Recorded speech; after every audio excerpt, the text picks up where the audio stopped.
നമസ്കാരം. മലയാളി വാർത്തയിലേക്ക് സ്വാഗതം. വളരെ പ്രധാനപ്പെട്ട ഒരു വാർത്തയാണ് ഈ മണിക്കൂറിൽ പുറത്തു വരുന്നത്. ദില്ലി മദ്യനയ കേസുമായി ബന്ധപ്പെട്ട് അറസ്റ്റിലായിരുന്ന ദില്ലി മുഖ്യമന്ത്രി അരവിന്ദ് കെജ്രിവാളിന് ജാമ്യം അനുവദിച്ച് ദില്ലി കോടതി. ദില്ലി റോസ് അവന്യൂ കോടതിയാണ് നിലവിൽ ജാമ്യം അനുവദിച്ചിരിക്കുന്നത്.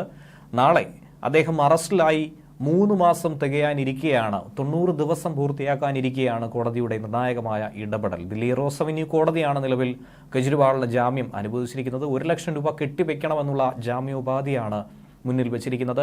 എന്നാൽ ഈ ഹർജിയെ, അദ്ദേഹത്തിന്റെ ജാമ്യത്തെ ശക്തമായ രീതിയിൽ ED എതിർക്കാനായി ശ്രമിച്ചിട്ടുണ്ടായിരുന്നു. 100 കോടി രൂപയുടെ അഴിമതി നടന്നു എന്ന ആരോപണം തന്നെയാണ് കഴിഞ്ഞ ദിവസവും ഇന്നലെയും കോടതിയിൽ ED സംഘം ഉയർത്തിയത്. ഇന്നലെ വീഡിയോ കോൺഫറൻസിംഗിലൂടെ ആയിരുന്നു അരവിന്ദ് കെജ്രിവാളിനെ കോടതിയിൽ ഹാജരാക്കിയത്. ശക്തമായ രീതിയിൽ തന്നെ ആ വാദത്തെ എതിർക്കുകയും കസ്റ്റഡി കാലാവധി ജൂലൈ 3-ാം തീയതി വരെ നീട്ടിവെക്കുകയും ചെയ്തിട്ടുണ്ടായിരുന്നു. പക്ഷേ അതിനിടയിൽ ഇന്ന് വാദം കേൾക്കവെയാണ് കോടതി ഇക്കാര്യത്തിൽ ഒരു തീരുമാനമെടുത്തതും അരവിന്ദ് കെജ്രിവാളിന് ചില ഉപാധികളോടെ ജാമ്യം അനുവദിക്കാനായി തയ്യാറായത്.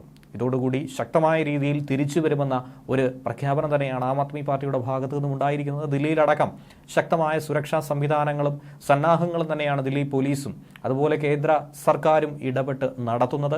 എന്തായിരുന്നാലും ഇതിനെതിരെ ശക്തമായ പ്രതിരോധം തീർക്കാനായി ആം ആദ്മി പാർട്ടി നേതാക്കളും ഒപ്പം തന്നെ മുൻനിരയിൽ അരവിന്ദ് കെജ്രിവാളും ഉണ്ടാകുമെന്നുള്ള കാര്യം കൂടി ഏകദേശം ഉറപ്പായിരിക്കുകയാണ്. ഇനി വരാനിരിക്കുന്ന നിയമസഭാ തെരഞ്ഞെടുപ്പുകൾ ഹരിയാനയിൽ, ജമ്മു കാശ്മീരിലും അടക്കമൊക്കെ നിയമസഭാ തെരഞ്ഞെടുപ്പ് വരാനിരിക്കുന്നുണ്ട്. ഈ സാഹചര്യത്തിൽ ശക്തമായ പ്രചരണ ആയുധമാക്കി BJPയുടെ ഈ ജയിലിലടക്കൽ നയത്തെ മാറ്റുമെന്ന ഒരു ആരോപണം തന്നെയാണ്, ഒരു വിമർശനം തന്നെയാണ് ആം ആദ്മിയുടെ ഭാഗത്തു നിന്നും ഇന്ത്യ മുന്നണിയുടെ ഭാഗത്തു നിന്നും ഉണ്ടായിരിക്കുന്നത്.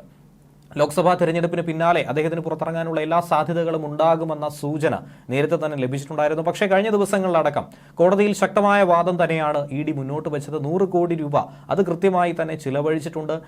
പല രീതിയിൽ കണക്കിൽപ്പെടാത്ത രീതിയിലൊക്കെ തന്നെ ചിലവഴിക്കൽ നടന്നിട്ടുണ്ട്. അതിൽ കുറ്റക്കാരനാണെന്നുള്ള സംശയം തന്നെയാണ് അരവിന്ദ് കെജ്രിവാളിനെതിരെ ഉയർന്നിരിക്കുന്നത്. പക്ഷേ ഇത്രയും ദിവസമായതുകൊണ്ട് അദ്ദേഹത്തെ ജാമ്യത്തിൽ വിടാൻ ഏറ്റവും ഒടുവിൽ കോടതി തന്നെ ഈ ജാമ്യ ശുപാർശ അംഗീകരിക്കുകയായിരുന്നു. ന്യൂസ് ഡെസ്ക് മലയാളി വാർത്ത.